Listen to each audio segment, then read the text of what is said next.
This video is going to cover the first gate of the upcoming Covetous Legion raid for NA EU release. To be clear, I've only played the NA version of the game, so I don't have hands-on experience with this raid.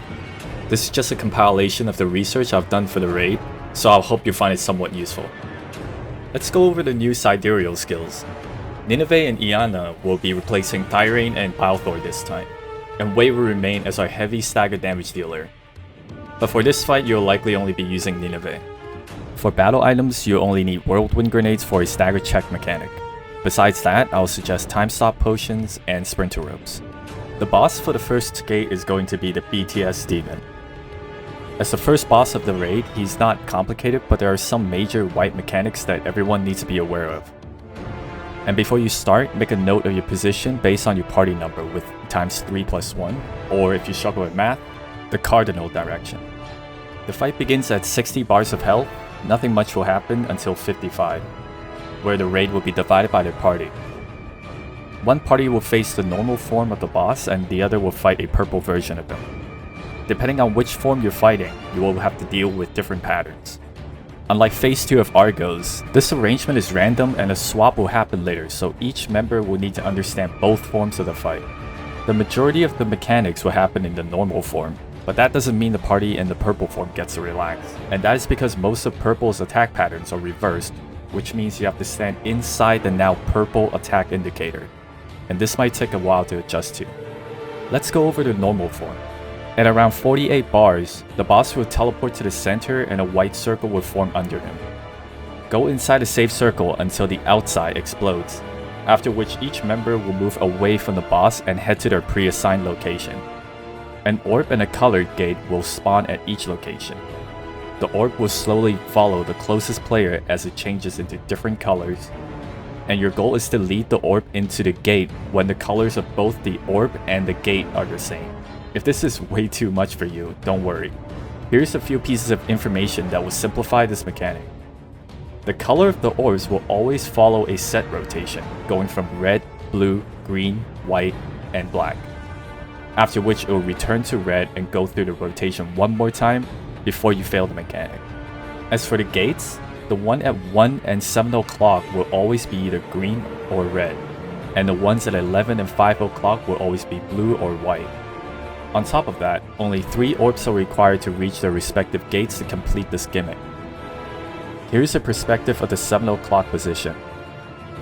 In this clip here, the gate appears as red and the orb will always spawn as red.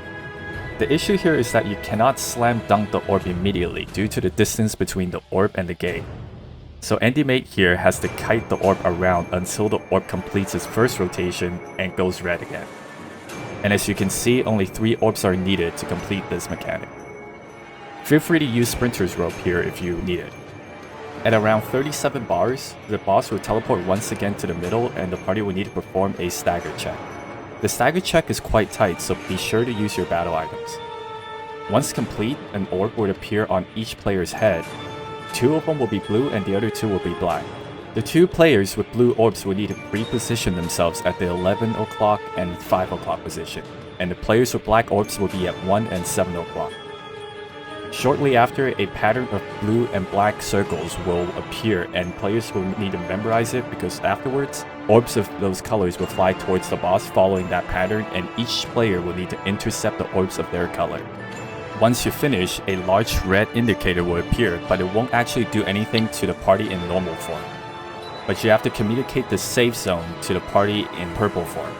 For the purple party, the boss will teleport to the middle also and begin channeling a purple orb. And they will need to use the other party's callout to see if they have to stay close or away from the boss.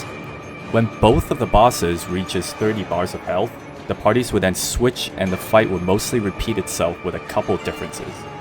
This time there will be no leading color orbs to gates. Instead, at 25 bars, the normal form boss will teleport to the center and begin channeling. This is not dangerous to the normal party, but afterwards 4 circles will form at 12, 3, 6, and 9 o'clock positions, and one of them will stand out with a white color. The party will then need to relay the position of the white circle to the purple team because they will soon see the same circle on their end, but without the white one. Once the circles appear for the purple team, They just need to go to the same location where the white circle is for the other party. The next mechanic will happen at 13 bars, and it will once again be the stagger check plus orbs memory game for the normal party. Don't forget to let the other party know if outside or inside is safe right after. And from 5 health bars to the end, the boss will hit faster and harder, so be careful. And once both parties push their boss to 1 HP, the fight is over. Feel free to use Inven for the party with less damage. Now since I don't have personal experience with this fight, I won't go over all of the attack patterns. But here's one that you need to be mindful of that will happen at any time after 55 health bars, whether you're in normal or purple form. The boss will go to the center, and the map-wide red indicator will appear except for the area close to him. Get inside and assume the ×3+1 location of the party. Once the explosion finishes, each member will leave an orb behind that will start chasing them shortly after. You will then need to start moving away from the boss, as he will soon begin to channel a large circle that deals a lot of damage if you stand inside. Once you're at a safe space away from the damage circle and other members, eat the orb and a pizza pattern similar to the Velganos Guardian raid will begin. You need to recognize the swirling fog and see if you need to run clockwise or counterclockwise. If done successfully, the player will gain a shield that will allow you to survive an explosion coming out from the boss. And this is it for my prep on Vykas' Gate 1. For those who have way more experience than me, let me know if I got something wrong or missed anything important. I'll leave a link to the Korean Inven guide below, where you can see gifs of different attack patterns. Stay tuned for the next gate.